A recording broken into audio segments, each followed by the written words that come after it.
오늘도 솔솔민담을 찾아주셔서 감사드립니다. 기다리시던 재밌는 이야기 또 가져왔으니 이야기 시작하기 전에 구독과 좋아요 부탁드립니다. 조선 후기. 장이 서는 날이면 거리마다 사람들의 발길이 끊이지 않았습니다. 벼슬보다 쌀값을 더 따지는 상인들이 생겨났고 쌈짓돈을 지키려는 안악들과 물건을 팔기 위해 웃음을 짓는 사내들이 엇갈려 지나갔지요. 그 시절은 돈이 움직이는 속도가 사람의 이름보다 빨랐습니다. 그를 모르는 장돌뱅이라도 장터에서는 어엿한 주인이 될 수 있었던 때였습니다. 한만석. 그는 그런 세월을 딛고 일어선 사내였습니다. 한양에서 한만석 이름 석자를 모를 사람이 없을 만큼 최고의 거상이었지만 정작 그는 몰랐습니다. 한글도 한자도 이름 석자를 스스로 써본 적조차 없었지요. 그렇다고 세상살이에 모자란 점이 있었느냐 하면 전혀 그렇지 않았습니다. 15살에 짐꾼으로 장에 나섰고 20살 무렵에는 남들보다 2걸음 빠르게 값을 맞추며 흥정을 이끌 줄 아는 사내가 되어 있었습니다. 사람을 보는 눈이 있었고 손익을 따지는 데는 책보다 정확했습니다. 믿고 따르는 사람도 많았고 그가 한번 고개를 끄덕이면 10사람의 장사가 그대로 움직일 정도였지요. 그러나 가끔, 아주 가끔 장터를 돌아다니다가 붓글씨로 정갈하게 쓰인 간판을 마주할 때면 그는 잠시 걸음을 멈추곤 했습니다. 저 글자들이 어떤 뜻을 담고 있을까? 내가 알았더라면 더 좋았을까? 부끄러움은 아니었습니다. 그보다는 어릴 적 잃어버린 무언가를 오래 바라보는 듯한 그런 마음이었지요. 그는 말없이 미소를 짓고 다시 발걸음을 옮겼습니다. 장터는 여전히 붐볐고 사람들은 여전히 바빴습니다. 그날도 그런 날 중 하나였습니다. 그 아이를 만나기 전까진 말이지요. 이 이야기는 조선말 최고 거상 한만석과 장터에서조차도 그를 놓지 않던 도겸의 우연한 만남에서 시작됩니다. 한만석은 천석이라는 사내와 함께 일을 하고 있었습니다. 천석은 만석의 모든 일을 맡아 하고 있는 만석이 가장 믿는 사내였지요. 한만석이 천석을 처음 본 건 지금으로부터 20해도 넘은 일입니다. 그날은 장이 설 무렵 비가 억수같이 퍼붓던 여름 아침이었지요. 시장 초입 구석에서 젖은 진보다리를 끌어안고 있던 20살 남짓한 청년. 눈은 고요했고 손은 바빴습니다. 다 젖은 포대 속에서 마를 만한 물건을 골라내던 그 눈빛을 보고 만석은 속으로 중얼거렸지요. 저놈 말이 적고 믿음직하겠구먼. 대신 손은 바쁘겠다. 그날 이후로 천석은 상단에 남았습니다. 어디 가서 배운 적도 없다는 그 청년은 짐 옮기는 법부터 말 한마디 던지는 순서까지 스스로 익혀갔습니다. 몇 해가 흐르자 만석은 장부 정리며 거래처 응대까지 천석에게 맡기기 시작했습니다. 그를 몰랐던 만석에게 천석은 눈과 손발이 되어 주었지요. 천서가 지난달 저 산동굴 장사 우리 쪽이 이긴 게냐 진 게냐? 이겼지요. 3배로 물건 나갔습니다요. 그럼 됐다. 그렇게 묻고 듣고 판단하고 맡기는 사이 천석은 점점 더 많은 일을 알아서 챙겼습니다. 다른 상인들도 천석이 말이면 곧 만석 어른 뜻이라 말할 정도가 되었지요. 그런데 어느 때부턴가 만석은 머릿속으로 맞춰오던 흐름에 작게 어긋나는 느낌을 받기 시작했습니다.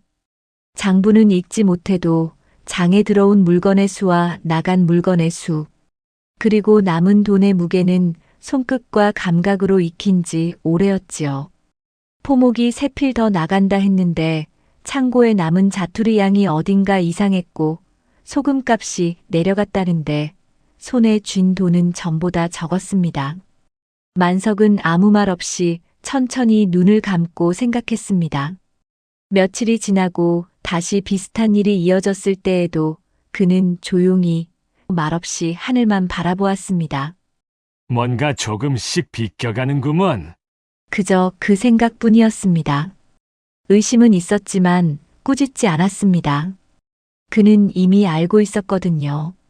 천석이 조금씩 꾀를 부리고 있다는 것을.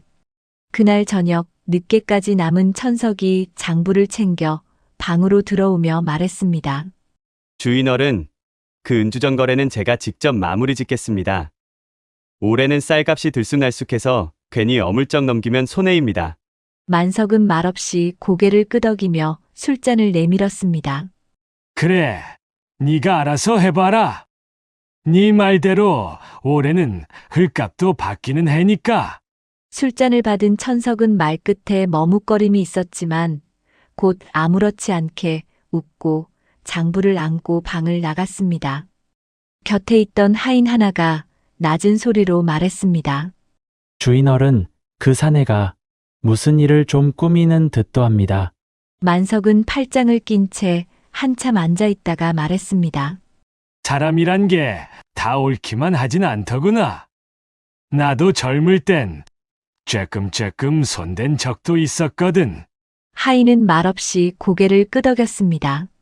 그걸 안다고 다그치면 아무도 남지 않아. 사람 쓰는 일은 손해도 감수하는 법인 게지. 방 안은 조용했고 멀리서 천석이 장부를 정리하며 흥얼대는 콧노래 소리가 들려왔습니다. 만석은 창밖을 내다보다가 스스로 중얼였습니다. 믿는단 건 때로는 그 사람이 모르는 채로 다 알고 있어주는 것이지. 한만석과 도겸의 특별한 만남이 시작되었던 바로 그날. 그날은 장이 선 날이었습니다. 봄볕이 바람을 타고 시장 골목에 퍼지고 상인들의 고함 속에 은근한 한약 냄새가 섞여 돌아다니던 오전 무렵이었지요. 한만석은 상단 마당을 한 바퀴 돌아보다가 오래전 장을 누비던 시절처럼 가볍게 골목길을 걸었습니다. 장터 구석, 오래된 기와집 담장 옆, 그늘이 드리운 돌계단 위에 누군가 조용히 앉아 있었습니다. 해진 남색 도포에 낡은 보자기를 끼고 앉은 채 작은 붓을 손에 들고 종이를 또박또박 써내려가고 있었지요. 소년의 이름은 이도겸. 가난한 양반가의 막내 아들로 집안이 기울자 서당을 그만두고 짐꾼 일을 시작한 지 2해가 넘었습니다. 하지만 책을 놓지는 않았습니다. 장터 한켠 남들이 눈길 주지 않는 돌계단 위에 앉아 누가 시키지도 않았는데 책을 펴고 글을 따라 써내려가는 아이였습니다. 한만석은 그 모습을 멀리서 지켜보다가 조용히 다가섰습니다. 햇볕은 느릿하게 기와를 타고 흘러내렸고 소년의 손끝은 작고 단정한 글씨를 한자 한자 그려가고 있었습니다. 그 모습에 왠지 마음이 끌렸지요. 짐짝을 묶던 젊은 시절의 자신과는 달랐지만 다른 종류의 성실함이 느껴졌습니다. 잠시 후 소년이 고개를 들어 만석을 바라보았습니다.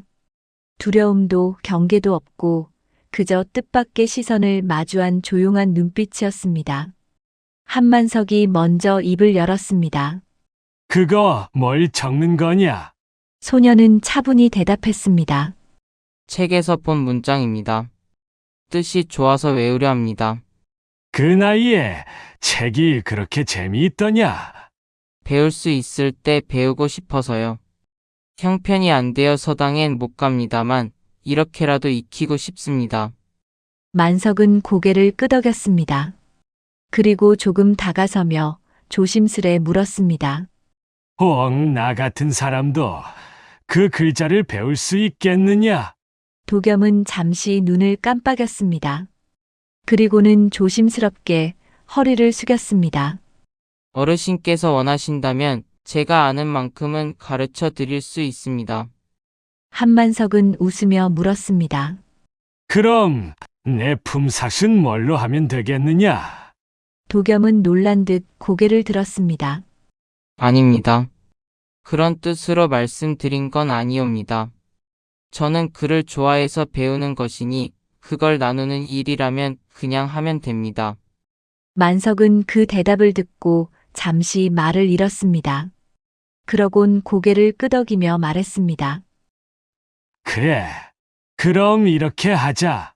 네가 글 하나 가르쳐 줄 때마다 내가 찹쌀엿을 한 줄 사주마. 어떠냐? 도겸의 눈이 동그랗게 커졌습니다. 만석은 씩 웃으며 덧붙였습니다. 네 손이 먼저 달려가게 할 만큼 달고 쫀득한 걸로 알겠지? 도겸은 고개를 끄덕이며 수줍게 웃었습니다. 그날 이후 그 돌계단은 만석에게는 글을 배우는 첫 교실이 되었고 도겸에게는 사람을 마주하는 첫 수업이 되었습니다. 그 다음 날도 만석은 어김없이 돌계단 앞에 나타났습니다. 도겸은 한 발 먼저 도착해 붓과 종이, 먹물을 가지런히 준비해 두고 있었지요. 어떤 글자를 처음으로 배우고 싶으셔요? 도겸이 먼저 물었습니다. 만석은 머리를 극적이며 주춤주춤 앉았습니다. 그 사람인 자, 그거부터 해보면 안 되겠느냐? 사람인 좋습니다. 간단하지만 참 중요한 글자지요.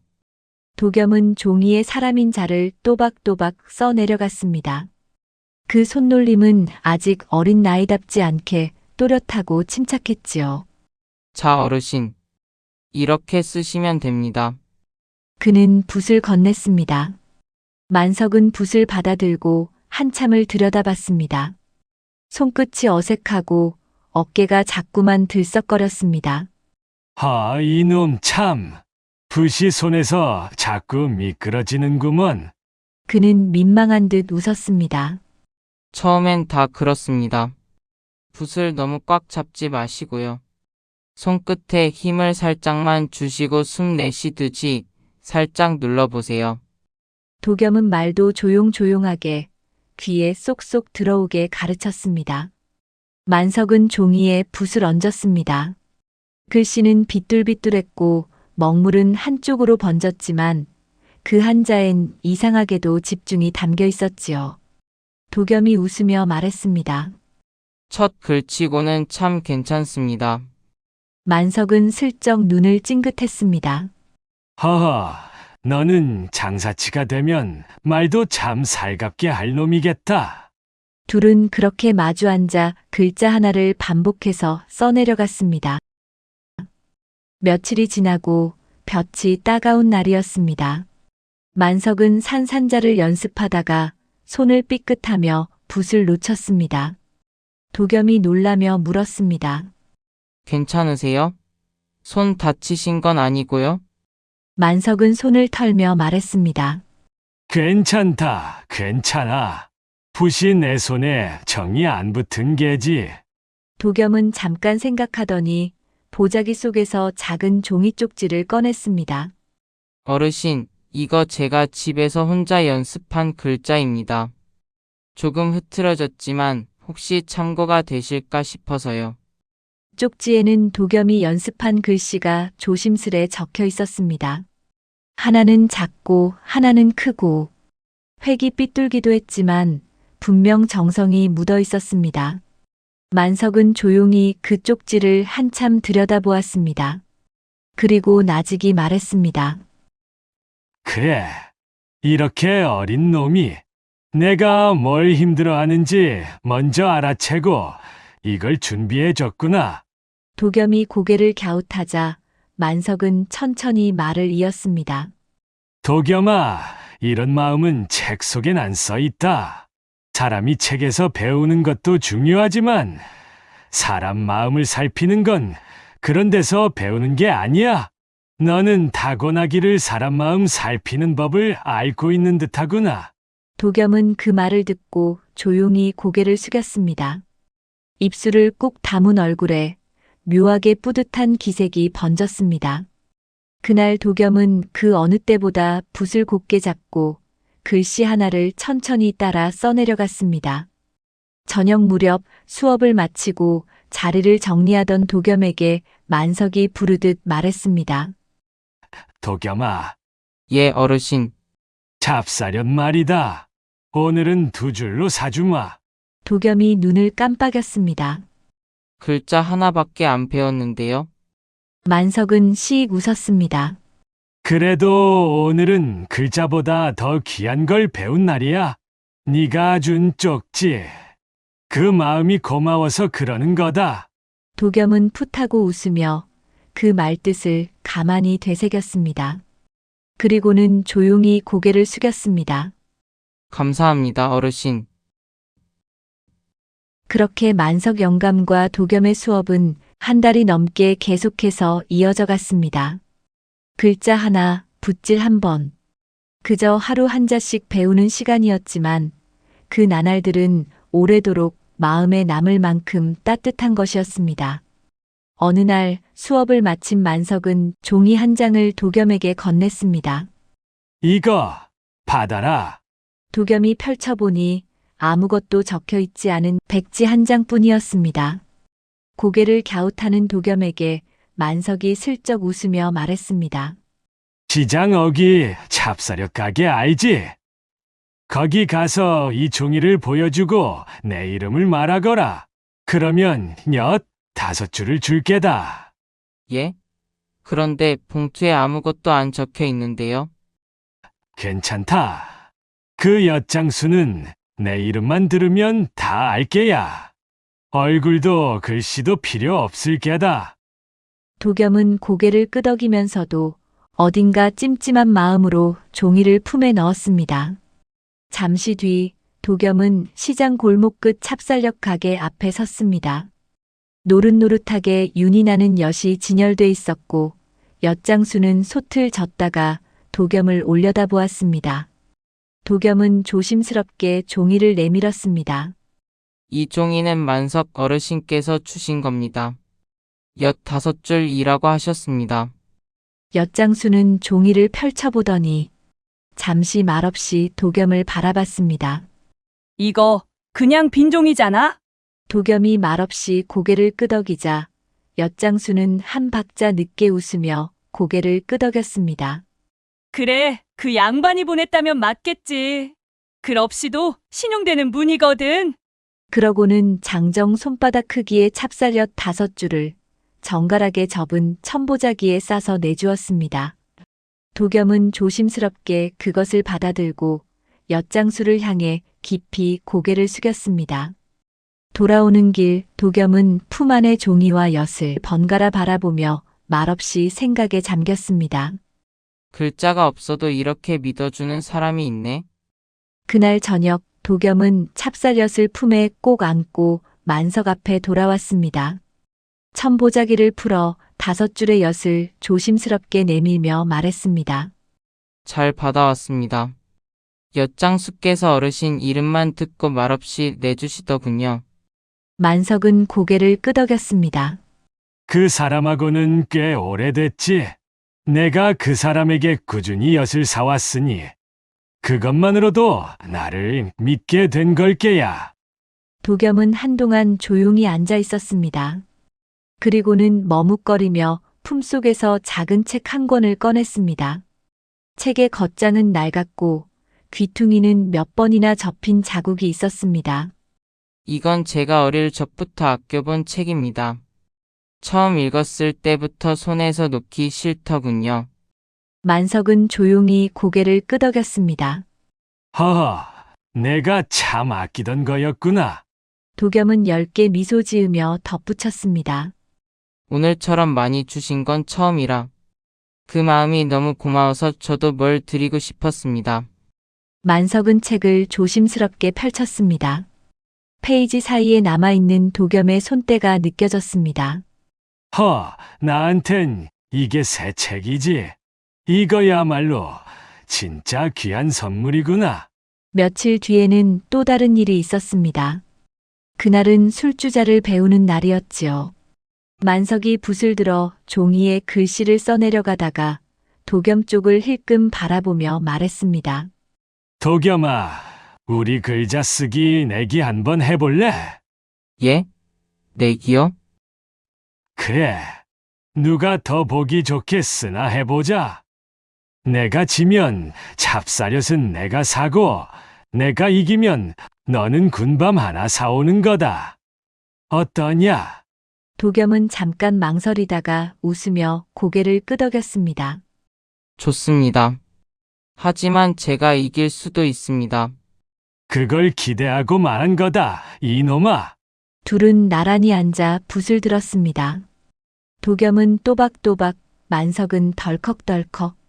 글씨는 삐뚤빼뚤했지만 둘 다 표정은 누구보다 진지했습니다. 서로의 글씨를 들여다보던 도겸이 말했습니다. 어르신 글자가 꼭 술단지 같습니다. 허허, 그 말은 내가 이겼다는 거냐, 졌다는 거냐? 글씨는 제가 나은 것 같은데 어르신 글씨가 더 술맛이 느껴집니다.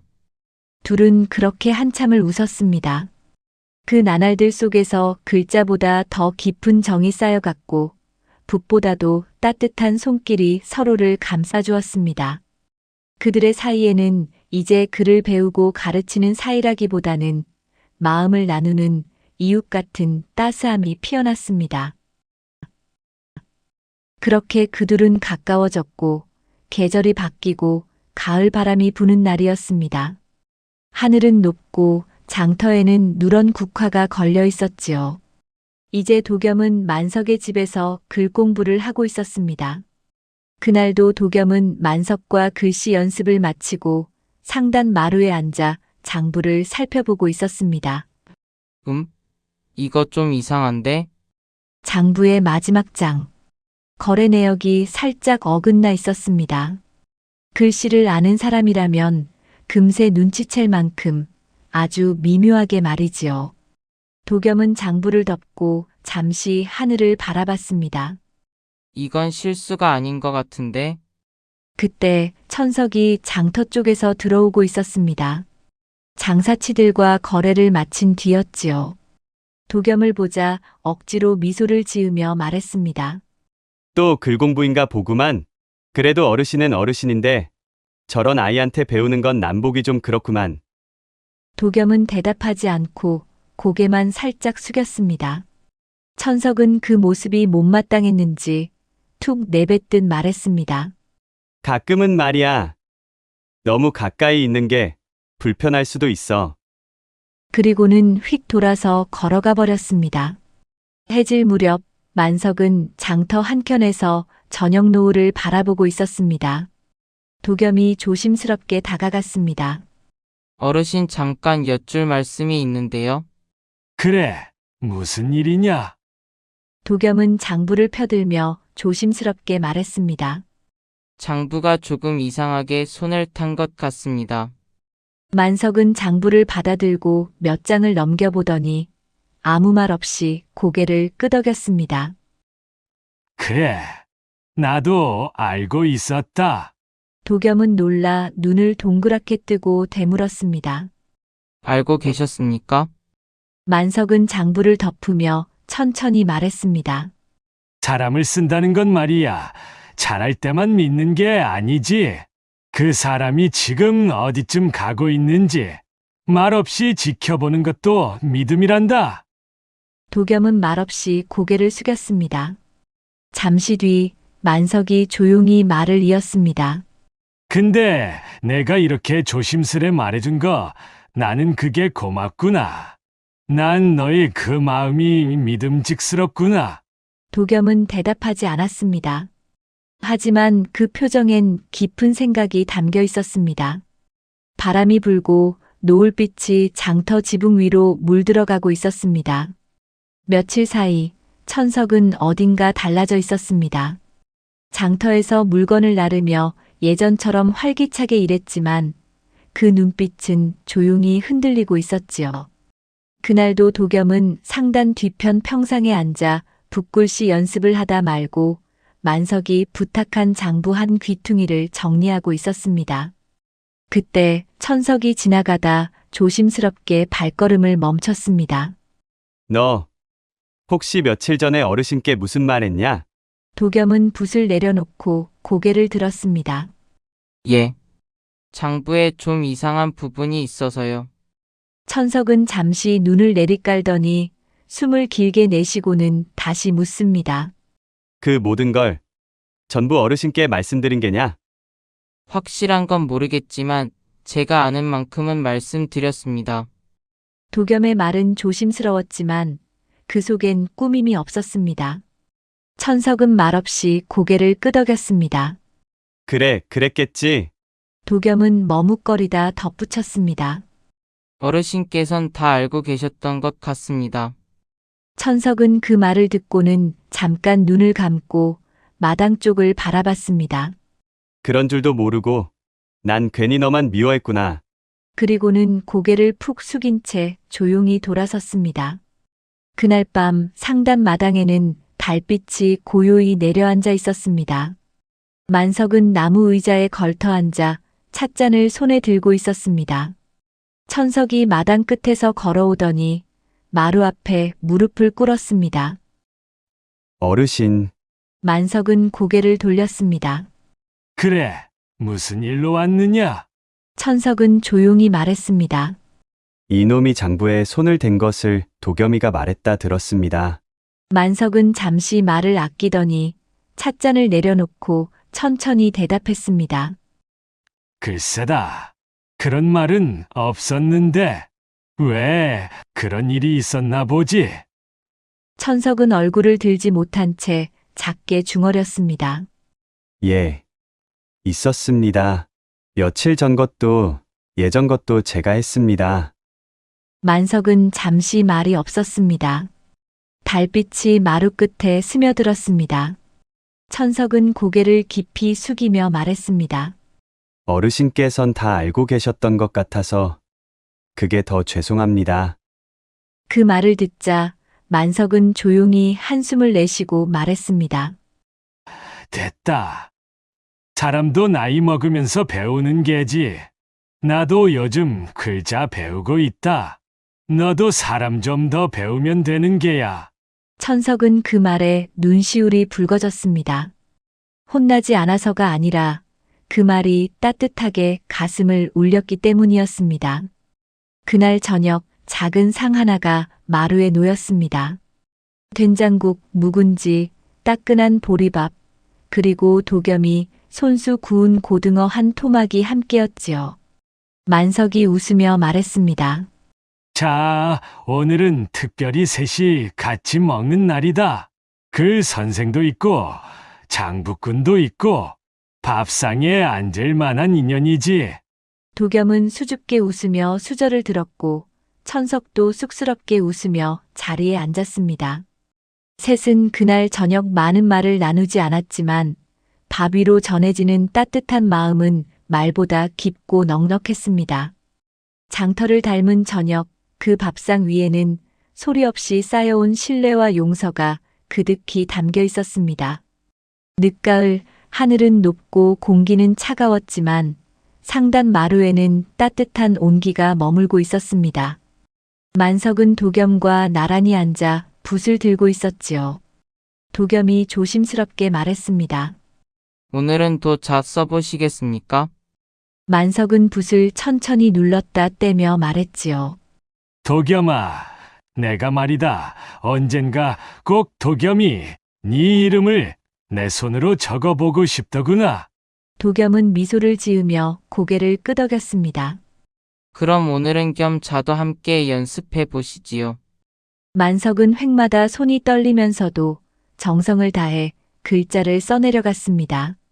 글씨는 서툴렀지만 그 글 안엔 한 사람을 향한 정이 고스란히 담겨 있었지요. 도겸은 그 모습을 물끄러미 바라보며 생각했습니다. 글자를 배우는 게 다가 아니었구나. 사람을 알아가고 마음을 나누는 것, 그게 더 큰 배움이었지. 그날 이후 도겸은 만석을 할아버지라 부르기 시작했습니다. 처음엔 조금 어색했지만 곧 입에 익었고 그 말엔 따뜻한 애정이 묻어났습니다. 만석도 도겸의 머리를 쓰다듬으며 웃곤 했습니다. 허허, 이놈아, 이 늙은이가 너한테 할아버지 소리 들을 줄은 몰랐다. 천석도 어느 날 마루 끝에 조용히 앉았습니다. 두 사람을 바라보다가 슬쩍 입을 열었지요. 어르신이 붓을 들고 있는 걸 보니 괜히 손끝이 근질거리네요. 말은 그렇게 해도 이내 종이를 펴고 도겸에게 물었습니다. 야, 이 자는 몇 획이지? 7입니다. 나도 알고 있다. 그냥 어르신 흉내를 내본 것뿐이야. 천석은 글자를 쓰는 척하며 웃었습니다. 도겸은 그런 천석을 가만히 보았습니다. 이 형도 글씨보다 더 많은 걸 배우고 있는 거겠지. 그날 저녁 셋은 상단 뒤편 평상에 나란히 앉았습니다. 낡은 책 한 권, 마르지 않은 붓, 따끈한 군밤 몇 알이 그들 사이에 놓여 있었습니다. 도겸이 책을 펼쳐 조용히 한 구절을 읽었습니다. 배움에는 끝이 없고 길을 걷는 자는 멈추지 않는다. 만석은 고개를 끄덕이며 조용히 되뇌었습니다. 그래, 끝맺지 않는 게 배움이지. 사람도, 정도, 믿음도 배워가는 거지. 천석이 군밤을 집으며 말했습니다. 나도 좀 더 배워야겠네요. 마음 쓰는 법을요. 도겸은 작게 웃으며 말했습니다. 셋이 모였으니 선생도 학생도 없는 거죠. 다 같이 배우는 겁니다. 그 말에 셋은 동시에 웃음을 터뜨렸습니다. 바람은 제법 차가워졌지만 그 평상 위엔 오래도록 따뜻한 정이 머물러 있었습니다. 그들은 알고 있었습니다. 이 배움은 이제부터가 시작이라는 것을. 그렇게 10수년이라는 시간이 흘러 성인이 된 도겸은 만석의 도움으로 작은 서당의 훈장님이 되었습니다. 마루에는 나무 냄새가 은근히 배어 있었고 아이들의 발소리가 저 멀리서 들려왔습니다. 도겸은 조용히 방 안에 들어서며 벽에 걸린 액자 하나를 바라보았습니다. 그 액자 속에는 큼직하게 쓰인 글자 하나가 있었습니다. 믿을 신자. 서툰 분놀림, 삐뚤어진 획, 그러나 정성이 담긴 한 글자. 그건 오래전 장터에서 만석 어르신이 떨리는 손으로 처음 써내려갔던 글자였습니다. 도겸은 한참을 바라봤지요. 장터 마루에서 시작된 배움, 붓을 들던 손, 말없이 건넸던 신뢰와 온기.